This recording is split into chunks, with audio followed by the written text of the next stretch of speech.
kachinala kalolo mache tun kan basic electronic video wa chuan resistor chungchang enge ani a ahman na te chi hrang kan nei te kan tar lang don ani ole resistor chu passive electrical component ani a ana tho ber chu current kal lo dal tu lo limit tu emo lo resist tu ani a kan resistor ina current kal a resist ina kha resistance ti in kan soya SI unit hi ohms ani resistor hi man tam tak ohm theya a simple ber limiting resistor kan ti hin en na seta ila LED hi 12 volt ta kan connect chuan akang chi halanga a chan chu LED hi an 3 volt ta 23 mA current a draw thina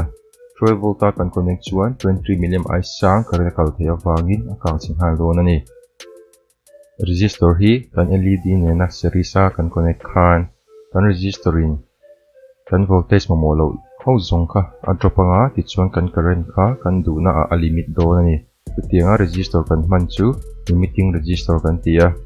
kan resistor resistance value man ngai za chu ohms law hian a chaw chhuat thaya kan LED in 3 volt vel a mumo chuan 12 volt atang chuan 9 volt vel kan drop angai don ti na ani a chi chuan current kha 23 mA vel om turin kan du chuan ohms law mang hian resistance is equal to voltage divided by current kha ni dona so kan voltage sa hian kan drop ngai za 9 volt ani nga current a 23 mA ani nga chu chuan resistance value kha 450 ohm vel in pedona ni chu tinga circuit kan siam chuan kan LED kha 12 volt ta po boina om lovin kan ti eng thei ani resistor kan man hian a resistance value ba ka apo rating kan ngai total angai thina antenna he 3 watt LED 3.6 volt ta 1 ampere light draw thei hi nachina kan soi ang khan connection han siam ta ila 12 volt ta chuan boina om lovin a eng theya amaro chu a reido nuwa hian resistor ron sa in aron kang chemei thina ni chu wang chuan power resistor kan ti 1 watt chi te 3 watt chi te 5 watt chi te 10 watt chi te kan neya exact power rating nge man ngai ti kha kami formula mang hian chaw chua man thin tur ani resistor pakhat ai tam kan circuit a kan man chuan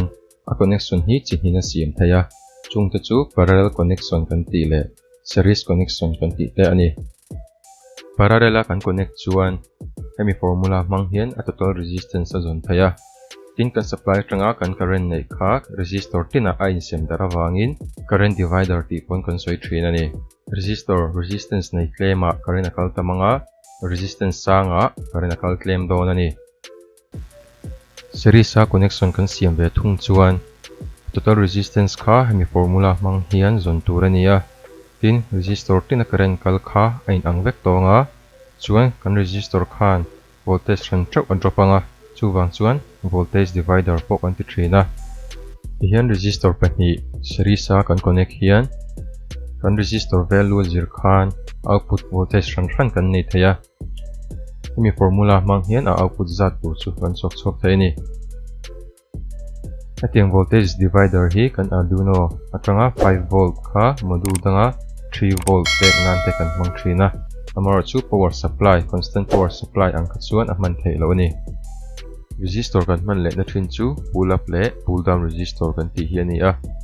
antenna Arduino mang hian circuit ka siama switch ka me apianga LED hi enga ka thla vela thim le turani switch ka me hian a na tho turang chuan thokin aron eng theya amaro chu ka han thla le chi hian omjenei lovin a pheta zok mai ani kan input kha resistor mangin ground lama connect thata ila chu tianga kan man chu pull down resistor kan tia hei hian kan state kha 0 kan tiamo low a kha na set tonga ti chuan aron thim thei to don ani chu tiang do chi chuan kan resistor kha VCC lama kan connect chuan pull up resistor kan ti a hei hian kan input state kha high kan tiamo 1 kan tia khan a set ve thung dona ti chuan stable state 0 le 1 kan ni le don ti na ni chu heng pull up emo pull down resistor hi microprocessor kan manin man te langai thina tin switch kan man te MOSFET kan man ten a gate low pot niam tu emo low pot sang tu atan khan kan da tel thin bokani resistor resistance niam tak nei hi current te nan kan mang thina chung resistor tu sun resistor emo current sun kan ti thina ni kan multimeter te kan emitter te khan om nge yang a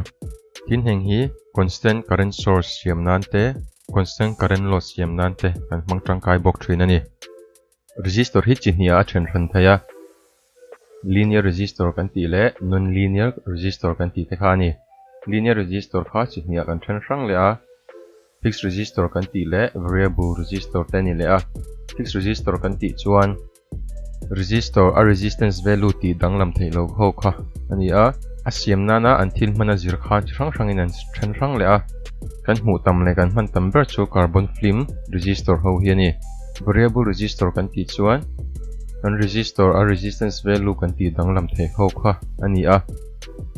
potentiometer kan ti te trimmer pot kan ti te rheostat ho te kha variable resistor chu ni don ani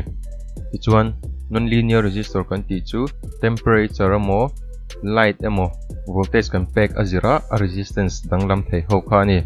photoresistor hi light a hmu dan azirin ti hian a resistance hi adanglam theia chu light sensor tan te kan hmang thina tin varistor voltage kan pek azira a resistance danglam thei circuit protection a kan hmanang chi te thermistor temperature azira a resistance danglam thei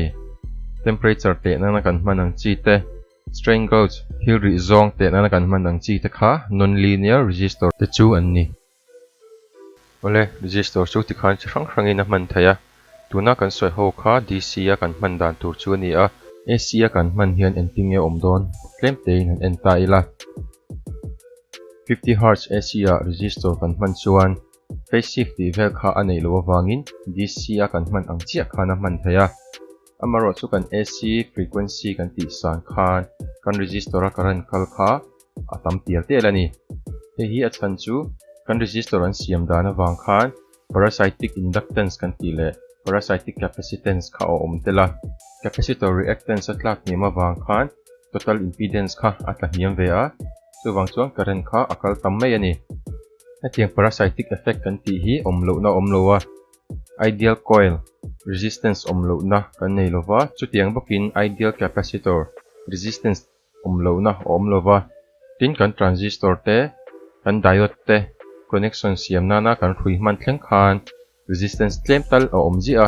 hi circuit kan design huna khan hriat tel a poimo thina ni ole ti khan resistor chungchang chu kan hriat nuala a man dan te kan thiam ngei ka dei saya